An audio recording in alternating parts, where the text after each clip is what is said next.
Schearer doing his talk. Will that help? Michael Schearer, the Prez 98, doing SHODAN for penetration testers. Good afternoon, everyone. My name is Michael Schearer, the Prez 98. How many people talk about a search engine called SHODAN? How many people have heard of or used SHODAN? Okay, a fair number. Good. I want to talk today about SHODAN for penetration testers and using SHODAN in ways that it was not necessarily intended. So I'm going to talk a little bit about, a lot of you may have not even heard of SHODAN, so we'll talk a little bit about what it is, some basic operations. I'm going to talk a little bit about its applications for penetration testing, which were not intended by the designer. I've put together a number of case studies on SHODAN and using it to find and break some things, and then we'll just talk about some conclusions. So I kind of put this slide, anytime I use the word penetration testing in my title, I put this slide in there because I want to be clear.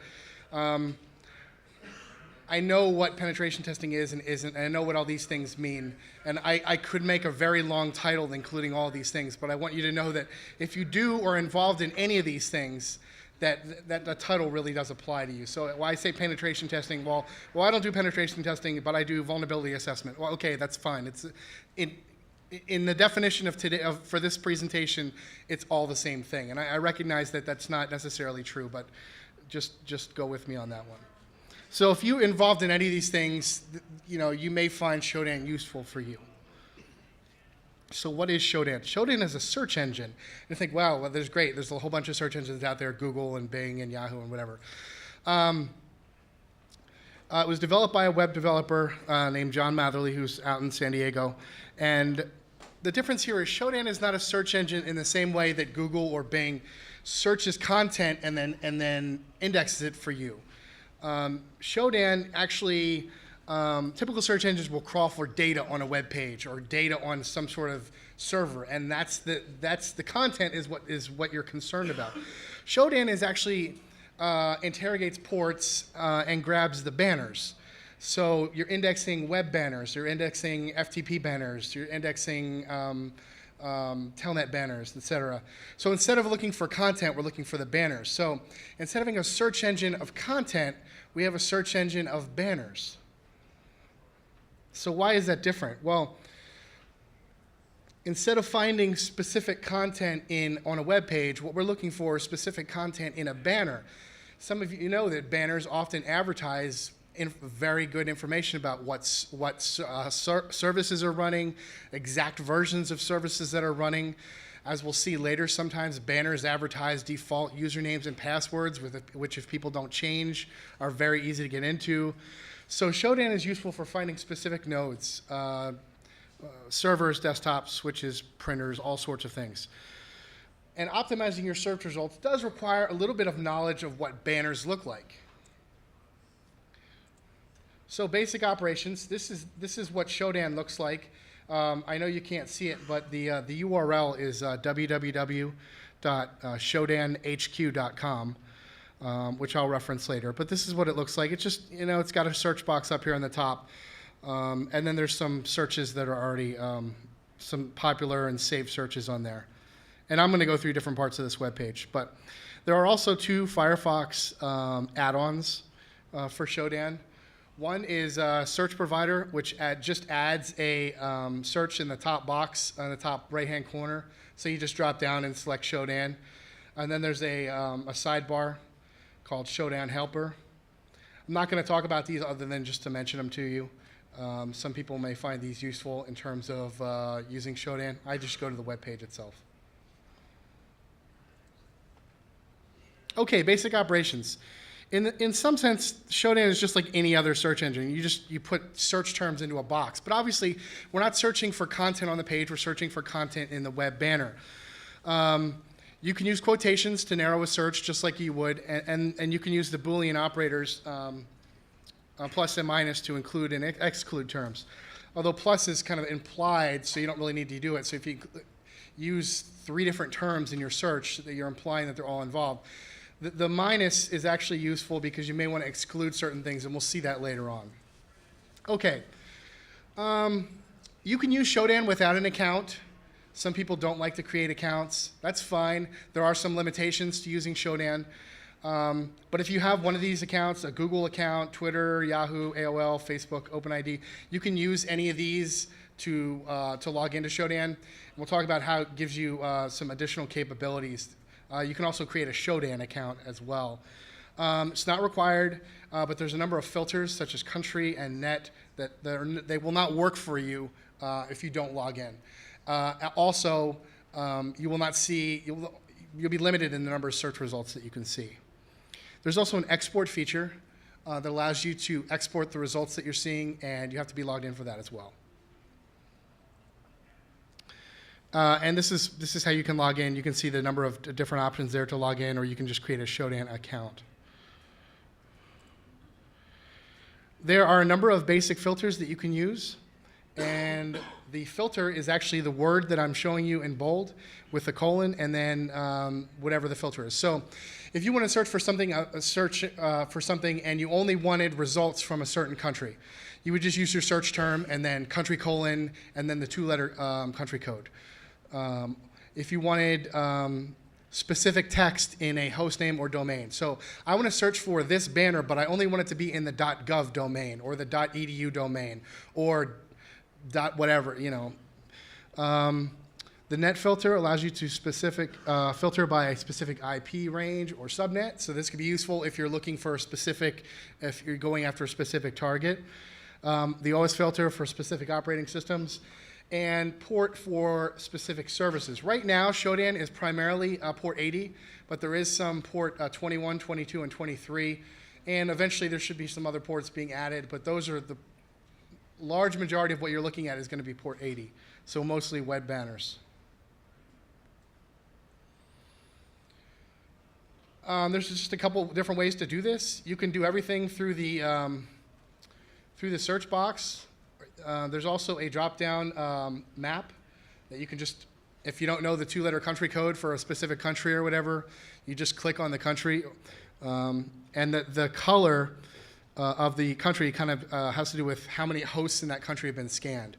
So you can see, obviously, the United States, China, Germany, Japan have more hosts that have been scanned than some other countries. You can also filter by port there. You see down at the bottom there. Again, you can use the check boxes, or you can just use the search box. And if you mouse over a country, it'll turn yellow and it'll tell you how many hosts there. So United States, you know, a lot. I talked to John, who developed Shodan. He's done large portions of the internet, but I don't know what percentage-wise, not the entire internet, but large portions of the internet, and he's always adding more search results. So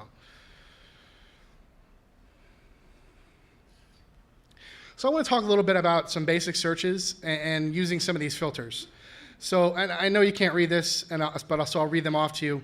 The search term that I used was Apache and then country:/CH. CH is a two-letter country code for Switzerland. So what that's going to find me is any banner that has the word Apache in, and then where the IP range is registered to a Switzerland IP address. So that will more or less is going to find me all the at least what's been scanned, all the Apache servers in Switzerland. Thank you. Or all the banners that have the word Apache in them. And most banners, unless people change banners, which some people do, but most people don't. So you can see the results here. I know they're a little bit difficult to see, but the search terms that you use will be bolded here. So this is the banner itself, and then this will actually, the IP address over here will actually link you. You could just click on it and go directly to the result. And then as well, if the operating system is identified, you'll see that as well over here. And then sometimes there's a nice little flag, so you can, pretty cool. This next term is Apache 2.2.3.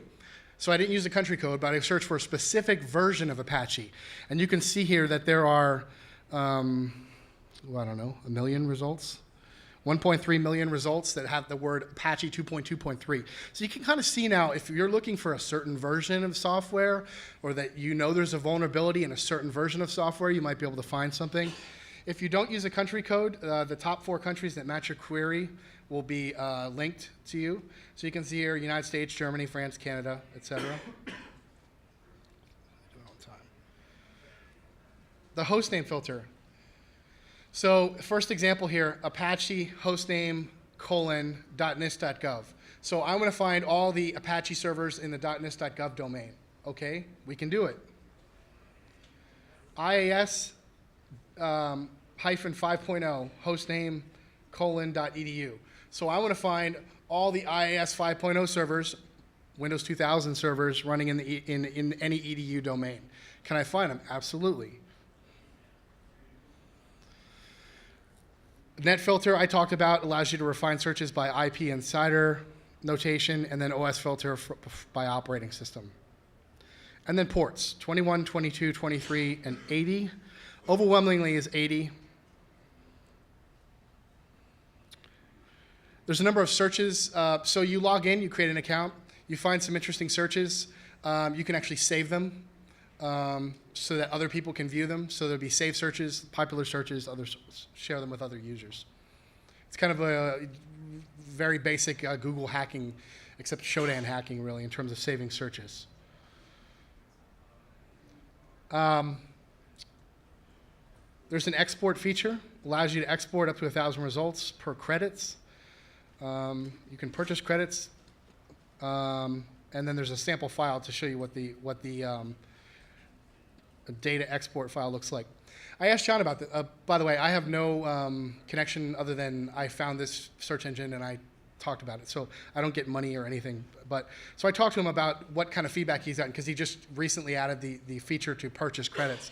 He said the feedback he's gotten has been positive. He had one person that complained to him about having to pay to export the results. I don't know. I don't have a position on it. I know a lot of people think information should be free, but somebody else did the work. He's asking you to pay if you want to do the export feature. That's up to you to decide. But I just wanted to make clear that I don't get anything out of that. So when I first talked to John about this, I said, what was your intent of Shodan? And John's a software developer, a web developer. He's not a penetration tester. He's not involved in InfoSec initially. So he was thinking of different marketing things and all sorts of business reasons for Shodan, and didn't really go down the idea of penetration testing. Although, as you can imagine, when Shodan first came out, those of us who were in penetration testing and InfoSec kind of looked at this and said, wow, there's a lot of cool things we can do with this. So that's kind of the angle that I went down. So I want to talk a little bit about ethics before I move on, because as you can imagine, some of the things that we're going to get into, they could be questionable whether or not you should actually be doing these things. And these are kind of rhetorical questions that don't expect you to answer them. And I'm going to kind of give you what I think my answers were. Yours might be different. So, is it acceptable under any circumstances to view the configuration of a device that requires no authentication to view? So if I go to one of these web pages and it doesn't ask me for a username and password, there's no pop-up box, no nothing. It just sends me right in, no authentication. Can I view that? What about viewing the configuration of a device where maybe it gives me a username and pop-up and I put the default username and password in and it sends me right in? What about viewing that? What about viewing the configuration of a device using a unique username and password? Somehow I've captured the credentials, and what about changing the configuration? So let's back up. If you are authorized to do a penetration test against these things, obviously these are things that you're going to be authorized to do. I'm talking about from the perspective of you go to Shodan, you go home from Hope, and you go to www.shodanhq.com, and you just start looking at stuff, because that's what I did. I wasn't authorized to do any of the stuff that I'm going to show you. So what can you do? And this is the white to black spectrum, and this is kind of where I put these things. Some people might disagree, that's fine. This is what kind of my idea. So viewing something with no authentication at all. In other words, it's just, you don't even have to log in. I can see that fairly white. I mean, I'm not changing anything. I'm just viewing the configuration. I went to the web page. And we will talk about a good example of this that I ran into. What about using a default username and password? Well, now you're actually logging in. despite the fact that they're using a default username and password, there is some sort of authentication there that you're bypassing or that you're, using. So I think that that's probably, questionable. What about figuring out some unique username and password? I mean, I think it's fairly cut and dry, and then certainly changing the configuration of someone's device without having any. I mean, I'm not sure you can get any further on the, Anybody have any major disagreements with this? I mean, do you think this is reasonable? I think I can understand if you want to shift it a little bit here and there. I mean, that's the whole idea. Okay, so pen testing applications of Shodan. Using Shodan for penetration testing requires you have some basic knowledge of HTTP banners and what they look like and status codes. Banners advertise service version, they advertise services and versions. Sometimes people spoof banners. How many of you have actually spoofed a banner on devices that you own? So some people, not a lot. So yes, it can be done, and some people do it, but I don't really encounter it all that much. But it does happen. So by using these banners, we're kind of assuming that people aren't spoofing banners, and they might be. So you all know these codes anyway, but I think it's useful to just review them very quickly because we can make some assumptions when we see these codes in a banner. So a 200 OK request succeeded. In other words, we can view this page without any sort of authentication. Our 301 and 302 codes will typically, in the case of Shodan, when we see a 301 or a 302, there's not going to be anything at that web page. It's either moved or it's not in an area where we can see something. 401 is a request requires authentication. When we see a 401, we'll typically be confronted with a pop-up box asking us for a username and password. A 403 is a forbidden. It's not going to let us view the page. There may be some sort of filter or something's preventing us from getting there. So the ones that we're really concerned about are 200, which will allow us to go see the page right away, and then 401, which it's a pop-up box, but we may be able to bypass it. So a 200 OK banner, the page is going to load without any authentication. Now, there may be some sort of authentication built into that page where we have to go further, but we can at least view that page. 301, 302s typically don't have any data, so we can try to filter those out. We talked about using the minus to filter things. This is where it's very good to minus 301, minus 302. We can get those codes out. A 401 unauthorized banner usually has a line called www authenticate, and when we see those, we typically have a pop-up box. And then some banners will actually advertise the defaults. They'll say the default username and password is XYZ. So if people don't change them, they're kind of handing them out. So I did a number of case studies on Shodan. Let's see how we're doing on time. 20. Okay. The first one is I just want to look up Cisco devices. Let's see what kind of Cisco devices are out there. And this is the first banner that I came across. So I just used the search term Cisco. So I get an HTTP 401 unauthorized, which is the first box in red. I know it's difficult to see. And then the third line down is a www authenticate, basic realm, level 15, or view access. I can tell you immediately that this is going to be a pop-up box. It's asking me for a username and password, which I don't have. Okay, now here is a different Cisco device. This is instead of a 401, we have a 200 OK. We also have no www authenticate, and we have a last modified line, which gives us a date and time, which the date doesn't necessarily matter. But so what does this mean? Well, let's go a little bit further. Here's the two banners again side by side. When we see the 401 and the 200 and what they contain, they're actually not about 99% mutually exclusive. In other words, so Cisco, search a term for Cisco, 250,000, et cetera. What happens is when we get a 200 OK with a Cisco result, chances are there's no authentication required. None. Nothing. And what this means is there's probably in Shodan right now at least 4,200 Cisco devices that require no authentication at all. None. Like not default username and password, like we log right in. Okay, so I wanted to find a few of these examples, so I went to them. The first one, Cisco Systems 1812 switch. This is the name of the switch. Those of you who have administered Cisco devices, you know this is kind of the older HTML interface to the Cisco device, and then you click on the number for the level of access that you want. So if you want, 15, which is like, you would just click on it. And so obviously you get to this point, you would figure, click on 15, now I'm going to get my username and password, and then it's going to ask me to authenticate. Or it doesn't. And it just logs you right in. Now this is the old interface, so you can either just type the commands in the command box up there, or they have the HTML links for you to just do whatever you want. So run whatever commands you want. So this is the configure commands. So can you run configure commands? Yeah, you can also run execute commands. So I ran, okay. So let's go back. What was the first thing I talked about? Viewing the configuration of a device that that requires no authentication at all. Now, I'm just doing show commands, so I'm not changing anything. I'm just seeing what I can do. So I did a show running config, and it gave me everything. I did a show CDP neighbors, and I'm not a CCNA guy or Cisco guy, but I know some basic stuff. So I just wanted to just kind of see what's available. So this is an example of a Cisco device, a switch that's available on the internet that requires no authentication at all to log into. Now, are all these devices juicy targets?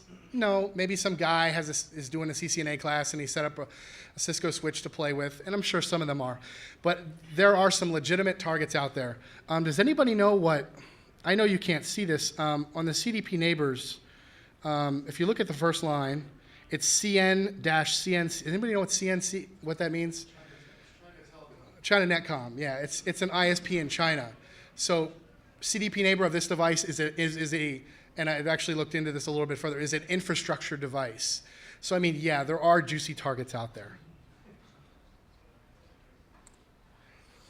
So I want to find a few more devices. This is a Cisco AirNet wireless access point. Now, most home users don't use Cisco. They might use Linksys or other Netgear, but they typically don't use Cisco devices. But some do. So this is the home page. And what about, can we view this? So this is just the home page. Surely if we wanted to view, more configuration pages, we would have to authenticate. No, we don't have to. So you can just, go through, no security. I mean, do you want to add a password? I mean, if you want to. What about turning on services? Sure, why not? I mean, again, I'm just showing you the screenshots here. I didn't actually change any configuration on the device, which would not be good. What about a Catalyst 2960 switch? This one, I don't know if this is the same one. I found this a switch for it was a realty company in New York, and what they did was the switch meant, and they were very good about labeling all their ports to what businesses on what floors had access. So, I mean, it was like floor 21, XYZ Corporation, off. Do you want to turn their internet off? I mean, and I don't know if this is the same one. No, this isn't the exact same one, but you can see that some people are very good about turning on, very descriptive about their port descriptions, maybe half duplex, slow them down a little bit, or, but these things are just out there. These are legitimate internet services that people are that are running with no authentication at all.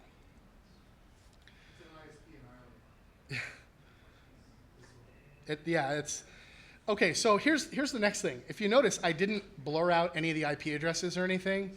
They're all out there. I mean, I don't feel like showing you the screenshot of a device that didn't require any authentication, whatever. I mean, if that's, I'll get into a little bit about disclosure later, but. Cisco, Security Device Manager, Express, just more devices that, no authentication at all. Just do whatever you want. Okay, so that's the Cisco one. I kind of use that as first, that's kind of cool. No authentication at all. Okay, default passwords. So this is the easiest search that I did. It was like, instead of just searching I just searched for the words default password, because sometimes banners will say the default password is whatever. And this doesn't mean that every result will use the default password, but that many do. Some people don't change them. So this is kind of a lowest hanging fruit attack. This is the absolute first result that I got. It's a 401. It's got a www authenticate banner, so we know it's a pop-up box. And the default password is 1234. And if you look, it's a web port. It's a print server. So this is actually what you Doesn't mean that they're using it, but, and there's no username. It just says the default password. So well, you figure it's either admin or root or just a null username. Okay, so this is what I got. And you can see that this is default password 1234.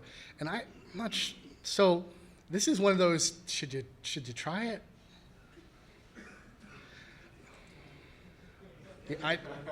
It only took one try. I think it was I think it was a null username, and it was just 1234. Now, occasionally you get into these foreign devices or outside of U.S. devices where the encoding, your system's not set up to view. You can see here that some of the text doesn't show up right, but you can go through all these different menus and do whatever you want.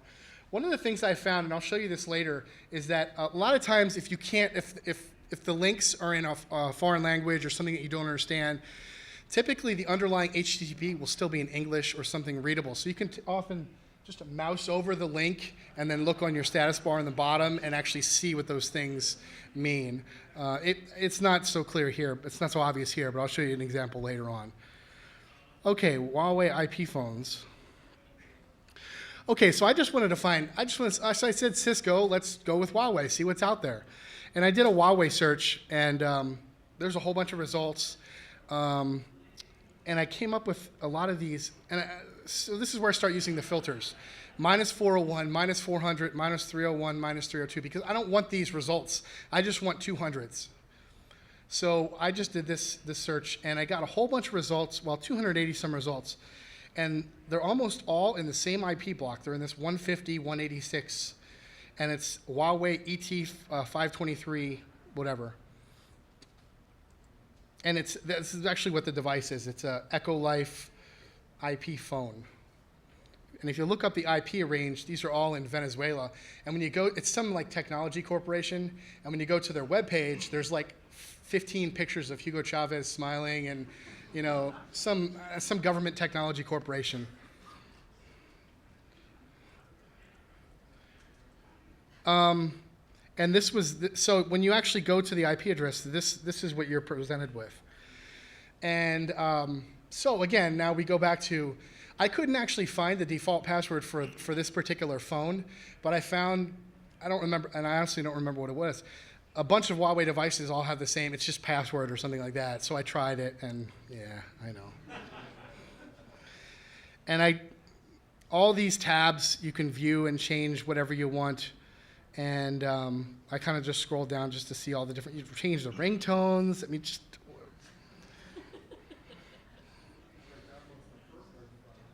What's that? Absolutely. I mean, yeah. I mean, if you think about this, yeah, there's a lot of things here you could just kind of play around with, but you could really mess up someone's day. I mean, if you really wanted to. Now, I don't recommend that you do this unless you have authorization, but if you don't like the Venezuelans, then there you go. The last part of the case study, or last case study I'm going to talk to you about is about infrastructure exploitation. When I first did this one, I was like, well, that's kind of a lame title, so I just renamed it to How to Pwn an ISP. Now, I will tell you, in some of these slides that I did blank out some stuff, and I'll get to the reasons later. And it's actually, I should have renamed it How to Pwn an ISP in like 10 minutes or less without really trying, because that's about what it is. So I was just going through these devices, these Cisco devices, and I came across this one, Cisco WS C3750. It's a Cisco switch. Same thing, same kind of screen that we've seen before with just the HTML link, level 15, boom, right in there. So I started running just IP route, just did the different view command, show commands just to see what's out there. And you can see I did wipe out some stuff here. Running configuration,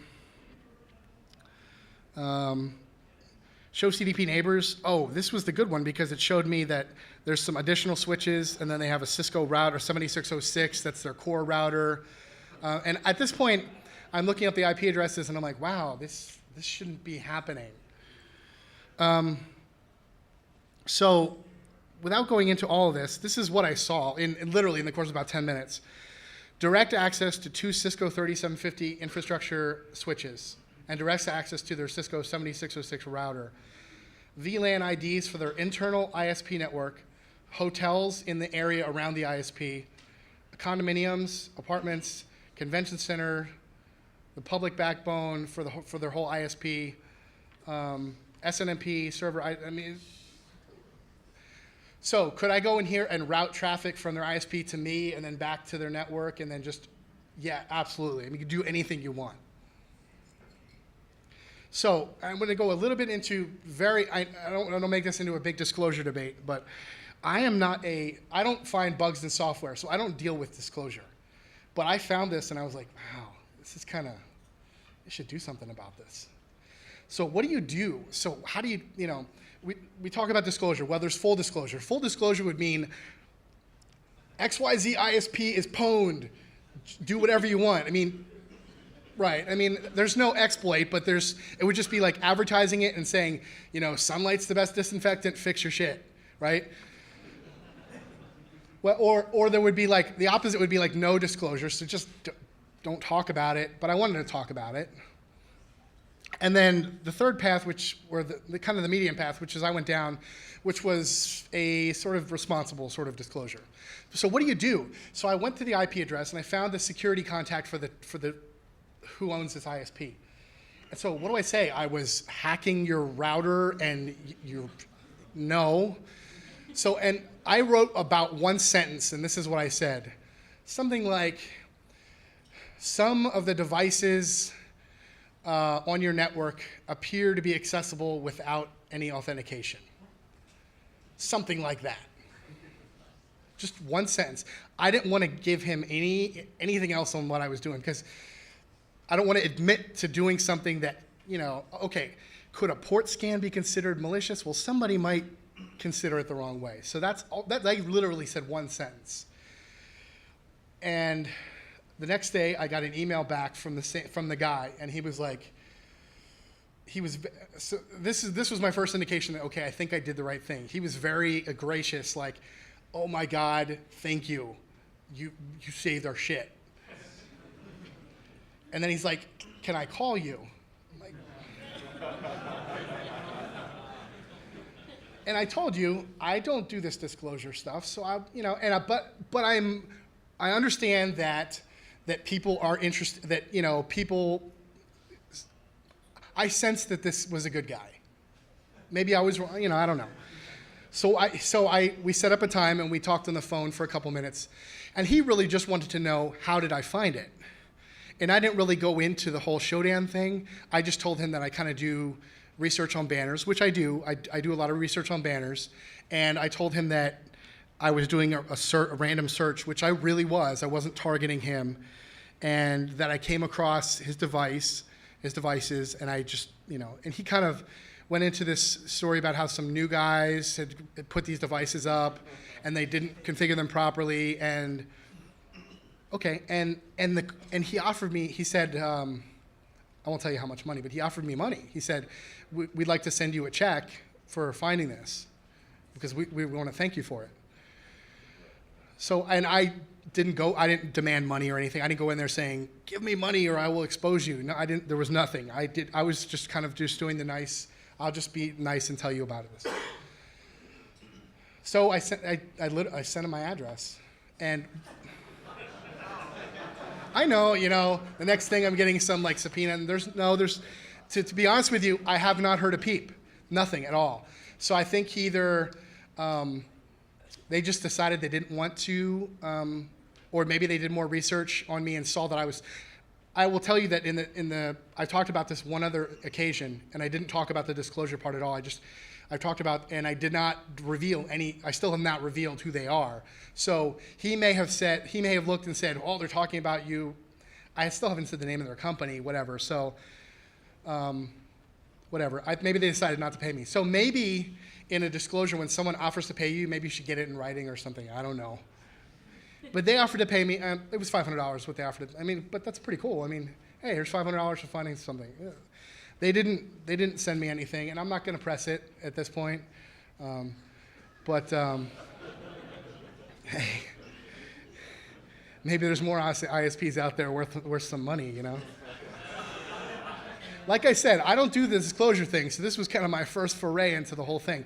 But here's the thing. I mean, now, responsible disclosure is typically, okay, you talk to the vendor, and after a certain period of time, you know, you announce it, or, to be honest with me, I have no desire to announce who this company is because they're a fairly small ISP, and me announcing it to the world does not make it. If I could announce it to their customers, sure, maybe that would work, but there's no desire to make anything public about it. Yeah, you have a question? By any chance, go back and see if they fixed it? I did look a couple days later. I haven't looked recently in the past few weeks. He says they shut it down, but I haven't checked recently.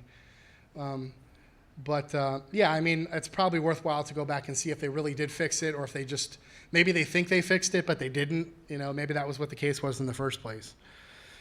So, yeah. So that's, you know, for those of you who don't necessarily do disclosure thing, I don't do disclosure, but I did. So, when I think is a fairly responsible manner.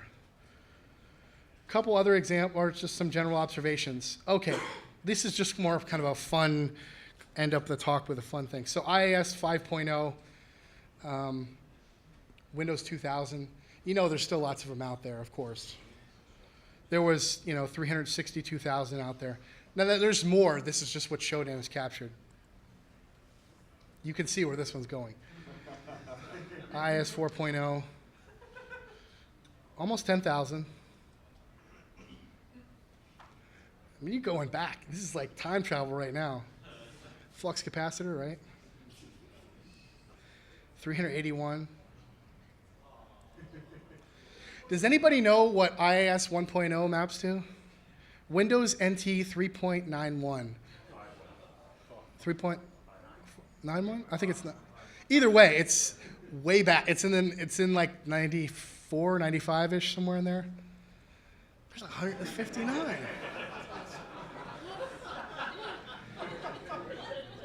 I went to a couple of these web pages, and it's like they set up the web page in like 94, 95, and never touched it since. They're still out there. Thank you. Now, the bank that I used to belong to, I typically went online, and I went into one of their local places, which I'd never, and they were running NT on one of their things, and I was like, whoa. So there's stuff out there. I mean, there's people that are using these older devices, wow, it's kind of scary.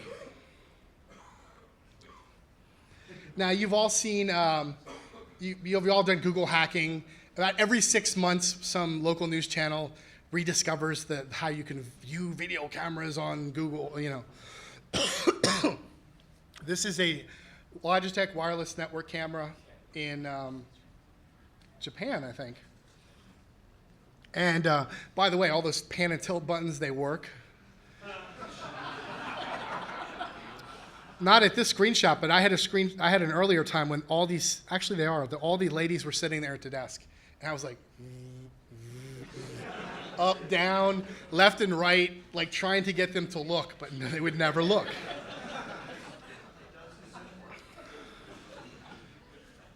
There's no zoom, actually, and I'll talk about that in a second.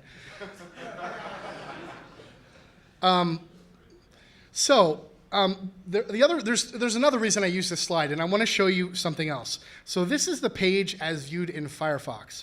This is the page. And this is one of those examples of where when you mouse over, look at the taskbar. So the camera button, if you don't read, I believe it's Japanese, is a snapshot. So it takes a snapshot of that instant. And then the second button is a client.html, which doesn't really give you anything. But I want you to look at this picture, which is viewing it in Firefox, and then this picture, which is viewing it in Internet Explorer. Actually, this is IE tab, but it's Internet Explorer. And you see there's a third button there that isn't rendered in Firefox. So this is why I strongly encourage people to view, if you're looking at web pages, to view them in different browsers. And that actually comes out to setup config.html. Which, again, you would not see that if you were looking at it in Firefox. And I'm not an IE guy, but hey, it's out there. And this is what it would take you to. And all the Japanese over there is what, again, so this is one of those devices that you can do, you not just view, but you could just change things left and right, whatever you want to do. Okay, so the future. I talked to John, I said, so what do you want to do with Shodan? I mean, I know he was kind of blown away by all this penetration testing stuff because it's not what he really expected for it. But, so I talked to him, what are you looking at doing in the future? He's talking about an API for program integration. The export option, which I did talk about, he wants to have some kind of a summary report. He wants to give people, the bang for the buck. He's asking money from some people, so he wants to give them their money's worth. He wants to include some fingerprints, and then he also wants to collect HTTPS. May find some useful stuff in there.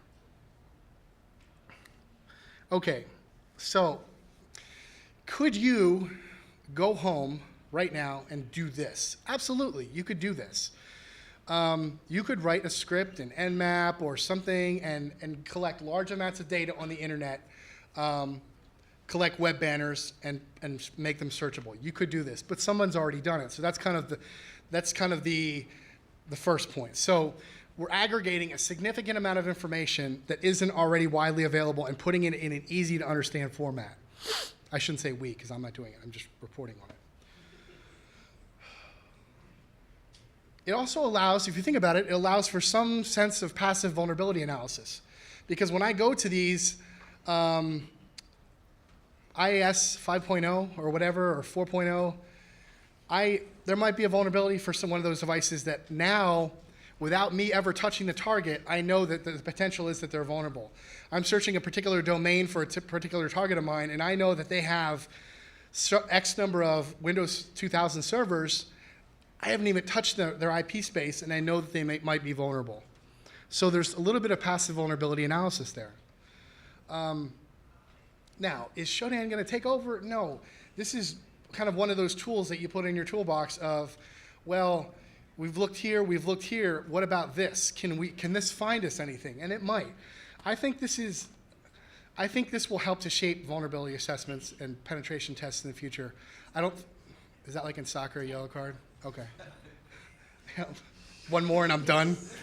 I know, at least there's no vuvuzelas like in the background. I know. Is that annoying or what? No. So I think this is going to help shape vulnerability assessments in the future. I think people can and maybe find something in Shodan that they don't know, and it may help to give them some additional information. John Matherly, there's his Twitter account, Achillean, and these are the guys that developed those add-ons for Firefox. Or you could just go to Firefox add-ons and search for Shodan, and you'll find them. Questions? I will save the rest of the time for questions. Yes, sir. Sorry, quick, before we do that, can you repeat all the questions? Absolutely, absolutely. Taping, we don't have time. So it's not really more of a question, more of a comment, just for those in the audience. It's not unusual to run across older NT systems because with virtualization these days and everyone getting rid of their hardware, I've run across many situations where they throw it into like a virtual server or a IoT situation, and they just keep NT 3.5.1 or 4.0 or whatever. Right.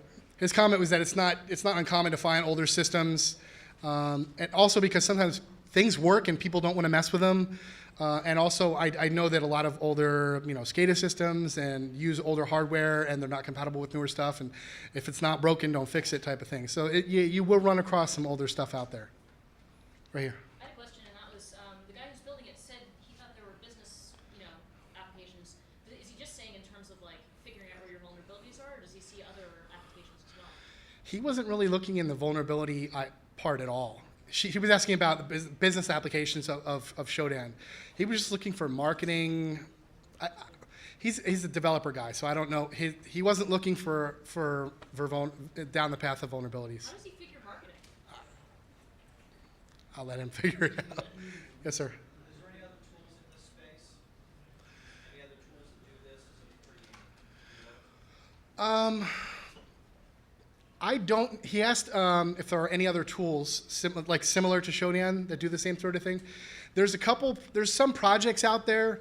There's a project which which I can't think of the name of, which is intending to search every HTTP port on the entire internet and report the data, which is sort of the same thing, but it's kind of a worldwide port scan of port 80. I wish I had the link, and I don't. But that does sort of the same thing. Second question, I assume what they have is a bot that goes out.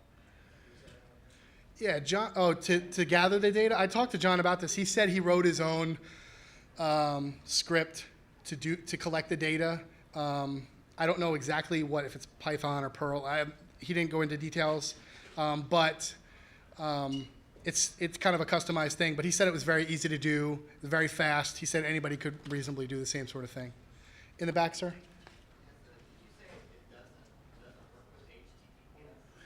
He's not collecting on HTTPS yet, but he's talking about doing it in the future. The question was, is he collecting on HTTPS? He is not collecting on it yet, but he's talked about it in the future. All the way in the back, sir?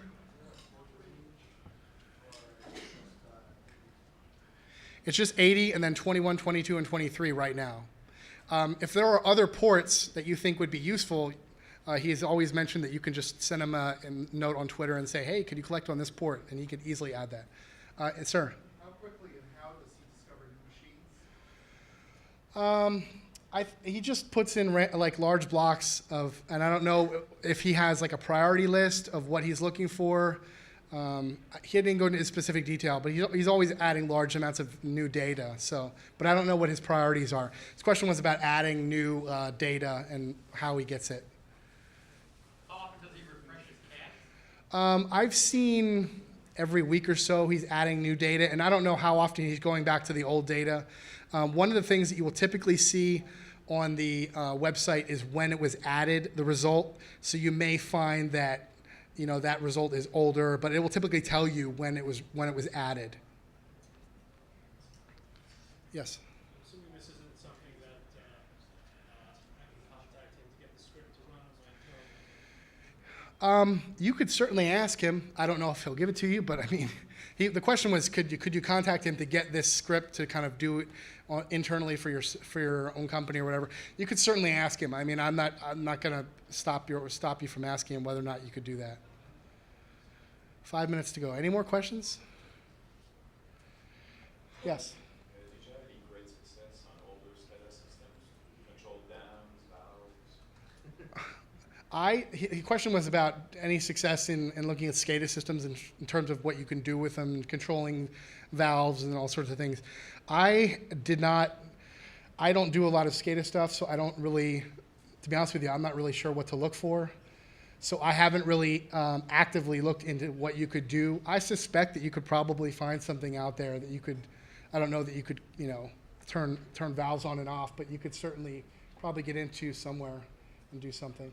Again, from my perspective here, I was trying to give it, what could you do as opposed to what can you do, because obviously there's a lot of malicious intent with what you could do here. So I'm just trying to draw the line in the sand and say, okay, I'll do this, but I'm not going to go that far. Any other questions? I want to thank the Hope staff for giving me the opportunity to speak. This is a great conference. It's to come to. It's definitely more unique than most of the other conferences that we go to in the community, but it's really one of my favorites. So thank you, everybody. Thanks for coming. I'll be up here for a little bit for questions.